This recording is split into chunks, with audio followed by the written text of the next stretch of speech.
Suzanne again. Got a little bit different setup today, so I hope it reduces the glare and you can see what we're working on a little bit better. Today I wanted to show you how I got started in 4AD and some of the setup things that I've adopted that make the game a little bit easier to play. For those of you who don't know what 4AD is, there's been a lot of YouTube videos. It stands for 4 Against Darkness.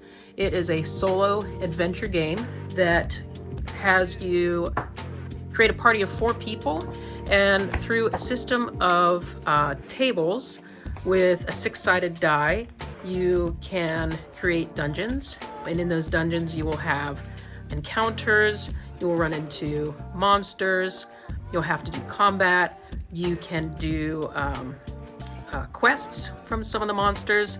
There's just a whole lot of information, and you can see some of the tables are gathered in the back of the book for convenience. It's a really fun book. It's a really fun game. There's a very vivid community on Facebook and on Board Game Geeks. When I started out, I was a little bit uncertain of how to start. So I first got a PDF version. And now don't be intimidated by my binder. It's a big one. This is a fantastic binder. I have some reference sheets that I laminated, and there are some fan supplements as well. But these laminated pages help me get to the important pages quickly. This tome of adventure is something that was created by a YouTuber named Livi. She hasn't been posting for a while. I hope she's doing well. So I printed out some of her sheets after joining her Patreon. Finally, I have the main book back here. Getting started takes just a little bit of time to sort of familiarize yourself with the game mechanics, and then figuring out what tables you'll need to reference often. Probably the first thing that I would do is look into creating your party. It's here on page 7 in this edition of the book. There are 4 different basic types of characters: warrior, cleric, rogue, wizard, barbarian, elf, dwarf, and halfling. And so for the first 2 adventures that I did, or for the first adventure, I just picked 4 characters. I made sure that there was a cleric or a wizard in the first one, and then another one in the second party, because I wanted to get experience playing with each of the 4 characters and seeing what their strengths were. What I wanted to do is just show you how I organize my information and maybe how you can get started. So the first thing that I did was downloaded everything I could find on Board Game Geek and in the Facebook group that was fan-made supplements and organizational tools. One of them is this random dungeon name generator. So for me, it just kind of makes it more fun to have a name. The Forsaken Temple of the Eclipse. That's kind of a fun name. After you've created your party and are ready to start your adventure, this sheet here demonstrates the flow of the game. The first thing you do is roll. First you roll for your entry room, which would be one of these 6 here. And then you'd roll 2d6, and so let's say we got 32. This is 32 right here, so this would be the first room. And so you draw this room out on your graph paper. There's some space in there. There is a door on the far right side. Some of them, like 33, is a corridor. So the rooms for rules and corridors are slightly different. So once you have your starting room, let's say I rolled that 32, so it's a room with a single exit. And then you roll 2d6 on the room contents table. So let's say I rolled a 7. Go down to 7. Room contents table. So 7, roll on the minions table. Vermin table, minions table. So in this little example I'm doing, we'd roll a d6. Let's say I got a 4. So there's d6 plus 1 orcs. So I would roll another d6. Say I got a 2. I would have 3 orcs, level 4. The levels have to do with overcoming attacks and defense. There's descriptions of the monsters here. Orcs are afraid of magic and must test morale each time one or more is killed by a spell. If a spell causes their number to drop below 50%, they will test morale at -1.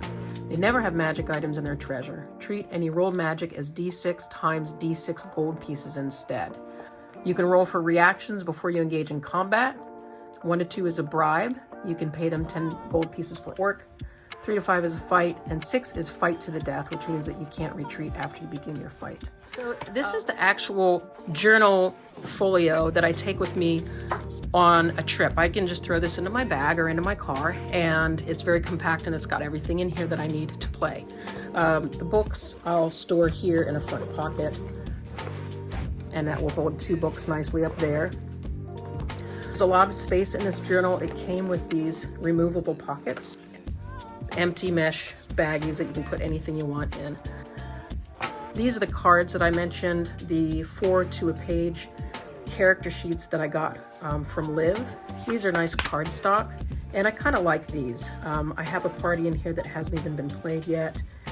You can create characters ahead of time so that you can pull them from your guild when you're ready, or you can just create them the time you're ready to start playing.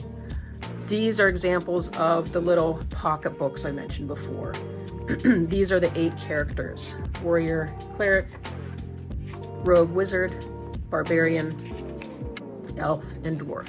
If you've never seen a pocket card before, or I believe these were initially called pocket mods. They've been around for a long time. I don't know who initially designed it, but it's an 8.5 by 11 sheet of paper. You cut the center there, and then the way that they're folded, it ends up being an 8-page booklet that's all upright, assuming that they've been printed the correct way on the 8.5 by 11 sheet of paper.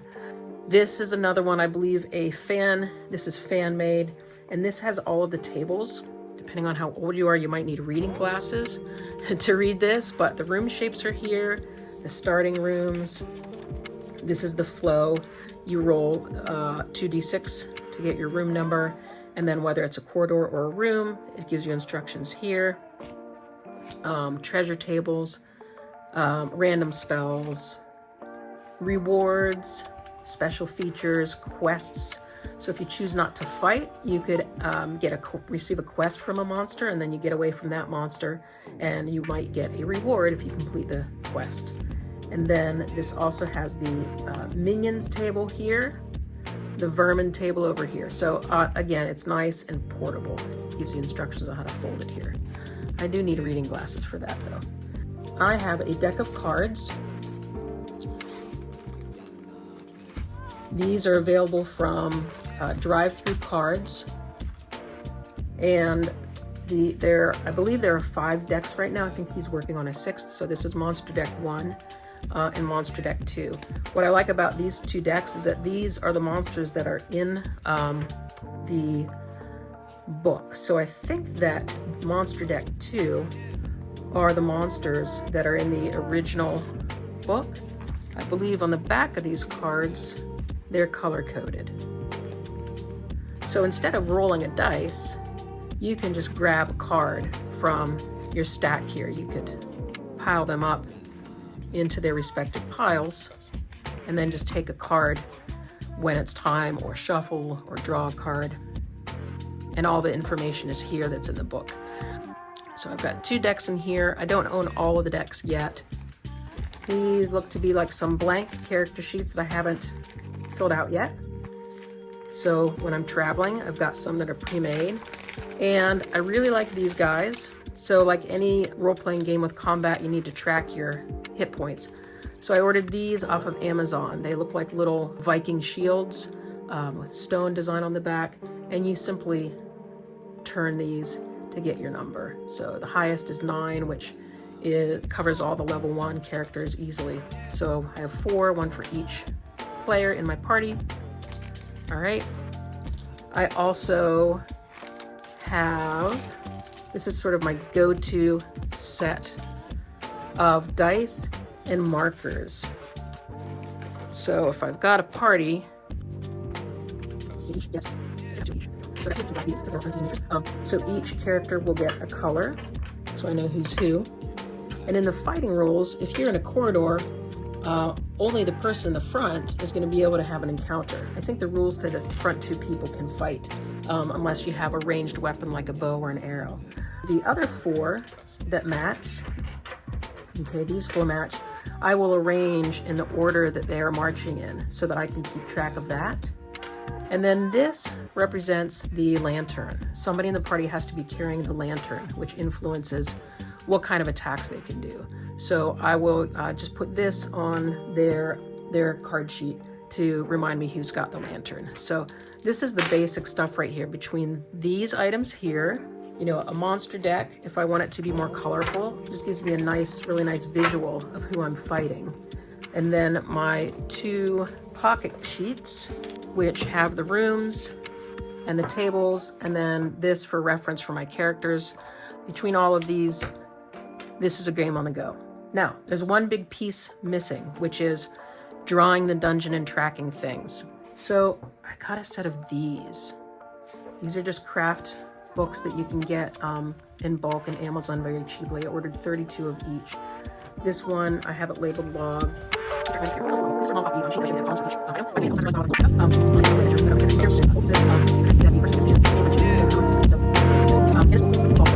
And then the map. I got this dotted paper. I like the dotted better than the graph. It serves the same purpose, but it's less cluttered. So